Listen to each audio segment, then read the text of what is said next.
अच्छा, उसके बाद मैंने इंस्टॉल की थी, जब वो कमांड चल गई थी ना सारी,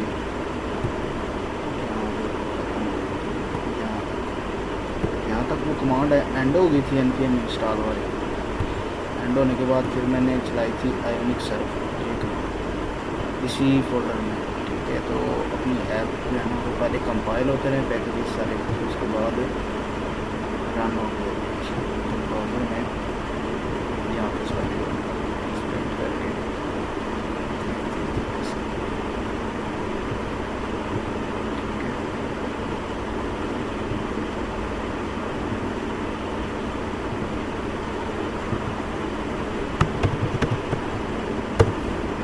ये मेरे के पास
ये अपनी ऐप आ गई, ठीक हो गया।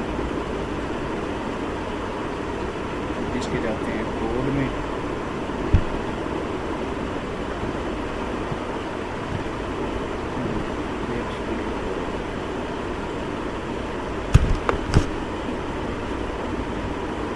इसके अंदर जो भी हमने काम किया हुआ है ऐप में जाएंगे, और ऐप में जाने के बाद सबसे पहले अपन करते थे ऐप कंपोनेंट डॉट टीएस। सबसे पहले जब एप्लीकेशन रन होती है तो ये वाली फाइल रन होती है। तो इसमें क्या होता है, जैसे ही किसी क्लास का ऑब्जेक्ट बनता है, तो आप जानते ही हैं उसका कंस्ट्रक्टर कॉल होता है। जैसे ही कंस्ट्रक्टर कॉल होगा तो उसमें इनिशियलाइज ऐप का फंक्शन कॉल किया हुआ है। इनिशियलाइज कराने के बाद इनिशियलाइज ऐप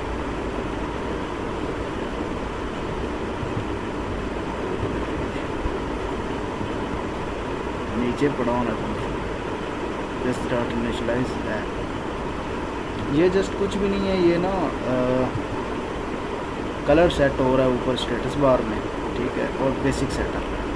उसके बाद यूज़र चेक हो रहा है, this dot service dot gate user.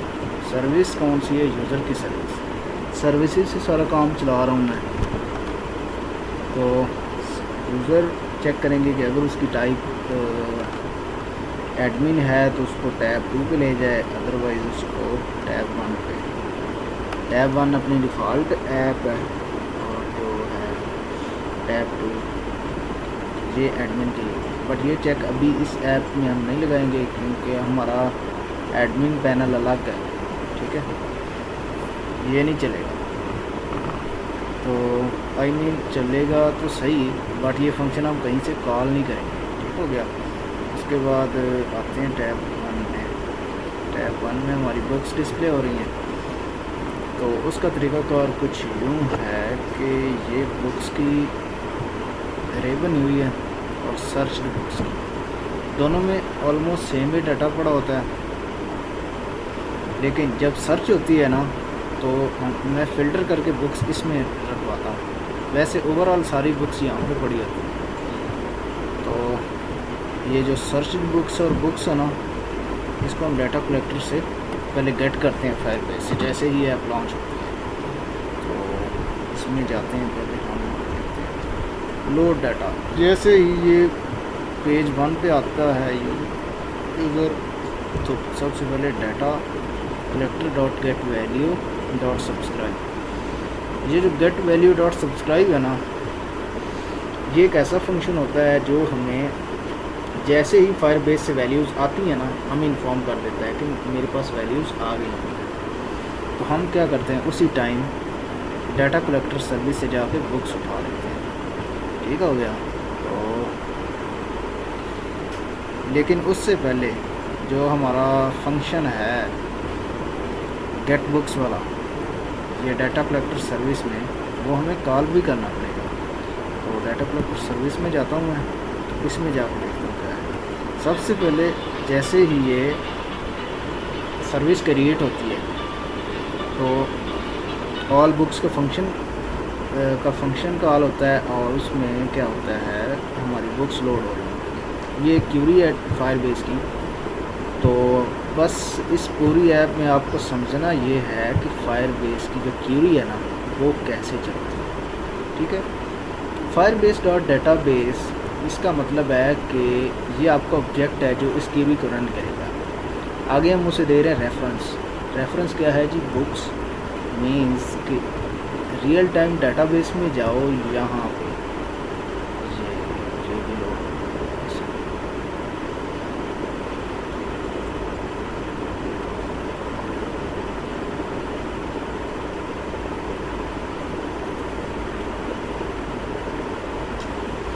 हाँ,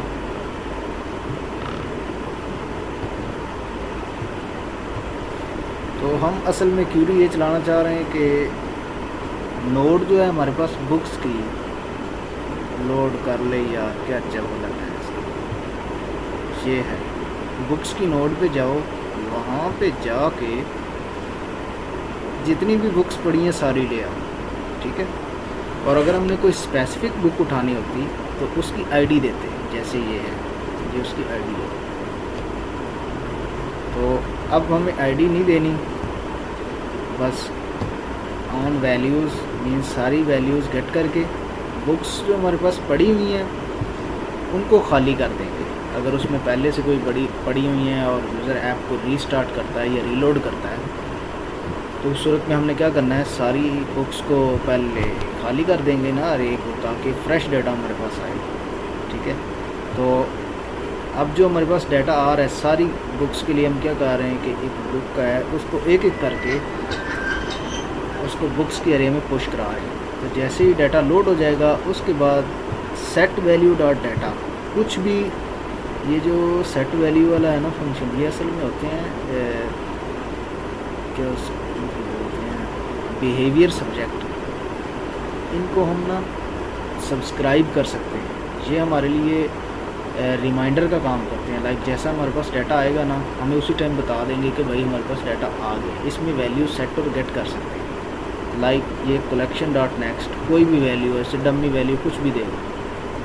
जैसे ही ये फंक्शन कॉल होगा ना, इसका मतलब है कि वैल्यू आ गई हुई है। वैल्यू आ गई है तभी तो हमने इसे कॉल किया, सेट कराया। और जैसे ही वैल्यू सेट होगी, ये ऑब्जर्वेबल हमें खुद ब खुद बता देगा कि भाई मेरे पास वैल्यू आ गई है। इसका काम ही यही है। इसकी बेस पे हमने ये गेट वैल्यू वाला फंक्शन यहाँ पे कॉल किया हुआ है कि जैसे ही डायनामिक वैल्यू हमारे पास रिसीव होगी, उसी टाइम हम डाटा लोड करेंगे, अदरवाइज़ डाटा लोड नहीं होगा, उससे पहले लोडिंग चलती रहेगी। ठीक है। इसी तरह सर्च है, ये सिंपल एक फ़िल्टर का फंक्शन लगा हुआ है एरे के अंदर। ये जावास्क्रिप्ट का बना बनाया फंक्शन है फ़िल्टर। तो इसमें हम बुक का नेम मैच करते हैं जो यूज़र ने एंटर किया है उसके साथ। ठीक है। सर्च क्लोज़ करने का सिंपल सा फंक्शन है, जब उसके ऊपर क्लिक होगा क्रॉस बटन के ऊपर तो क्या होगा, वो लिस्ट रीसेट हो जाएगी। बस एक्सपैंड क्लिक, उसको हमने टॉगल किया हुआ है।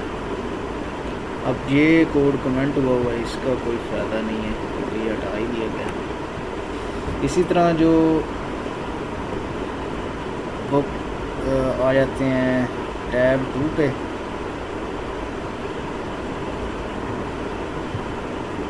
टैब 2 में हमारे पास दो एरेज आती हैं, एक डोनेटेड बुक्स की और एक रिक्वायर्ड बुक्स की। सेम इसी तरह हम पहले डाटा लोड करेंगे और उसकी जो डाटा कलेक्टर से जो वैल्यू है उसको सब्सक्राइब करेंगे। जैसे ही उसमें वैल्यू आएगी हम वैल्यू और मीन्स के डाटा लोड कर लेंगे इसमें से, डाटा कलेक्टर सर्विस में से। जैसे मैंने वहाँ पे इसको कॉल किया हुआ था,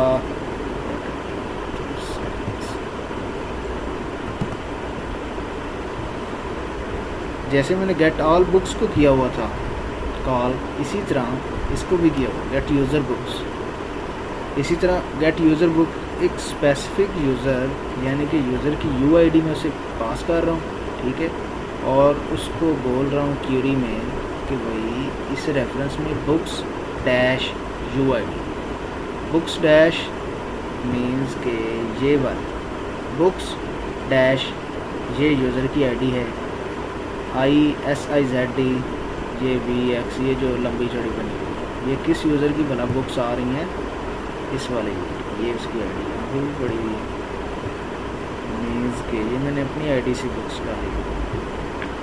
तो इस वाले यूज़र की बुक्स लेके आओ, ये रन टाइम पे मैं बना रहा हूँ ना, जो यूज़र लॉग्ड इन है उसकी आईडी उठा के बुक्स अपनी तरफ से ऐड करके डैश लगा के और यानी कि एक नोड तैयार कर रहा हूँ, उसकी जितनी भी ये बुक्स हैं ये गेट करके लाऊँ, ठीक है।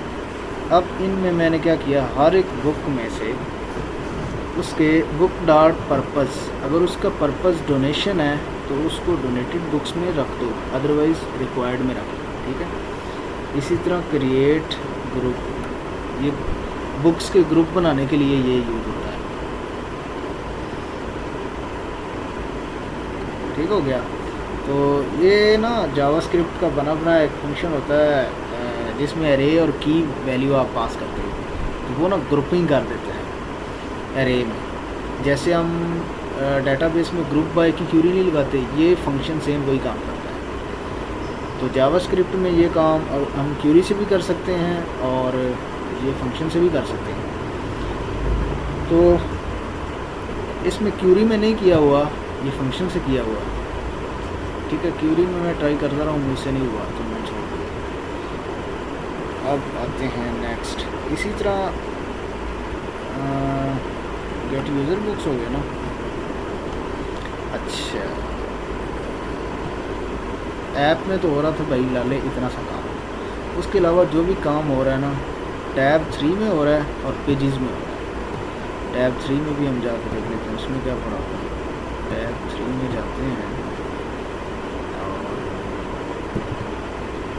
तो यहाँ पे यूज़र पड़ा हुआ है, जौन सा यूज़र लॉग्ड इन है, तो उसके अंदर ये एक लॉग आउट का फंक्शन पड़ा हुआ है कि यूज़र लॉग आउट अगर करना चाह रहा है तो log out from Firebase okay के ऊपर क्लिक होने से, तो ये log out from Firebase, Firebase से कैसे लॉग आउट कराते हैं कि फायरबेस डॉट ऑथ मीन्स के फायरबेस में जाके साइन आउट किया, साइन आउट का बटन क्लिक किया, देन रिस्पॉन्स, ये फायरबेस डॉट ऑथ का मतलब होता है यहाँ पे जाके ये ऑथेंटिकेशन, यहाँ से जाके कोई जो यूज़र लॉगिन है ना ये वाला, ये बैकएंड पे जब यूज़र लॉगिन होता है तो इनके ऑटोमेटिकली सेशन क्रिएट हो जाते हैं, और जैसे ही वो यूज़र ऐप बंद करता है दोबारा चलाता है ना तो दोबारा से एक नया यूज़र नया सेक्शन ऐड हो जाता है 24 घंटे के लिए, और अगर वो लॉग आउट कर दे तो वो सेशन डिलीट हो जाता है।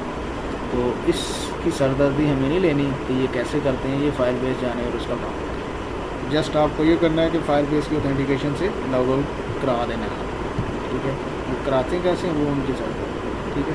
उसके बाद हमने उसे डिफ़ॉल्ट URL खाली, इसको बोलते हैं डिफ़ॉल्ट होम URL, इसका मतलब है कि आपने इसे लॉगिन पे मूव करना है। अब ये मोर ऑप्शन का एक फंक्शन है, इसमें सेटिंग्स लॉग आउट ये चीज़ें दिख रही हैं। ये तब शो होता है जब आप थर्ड वाले में जाके इस पर क्लिक करते हो ना, तो ये वाली चीज़ें जो खुल गई ये इस फंक्शन से खुलती है, इस वाले फंक्शन से। अब हेल्प डेस्क है तो ये अभी ये इम्प्लीमेंट ही नहीं हुआ, हो गया ना। इसी तरह ये ओपन प्राइवेसी की स्क्रीन है, ये कुछ स्क्रीन इम्प्लीमेंट की हुई हैं, एडिट प्रोफाइल की, चेंज की, इनको हम बाद में डिस्कस करते हैं। इस वीडियो में भी इतना ही।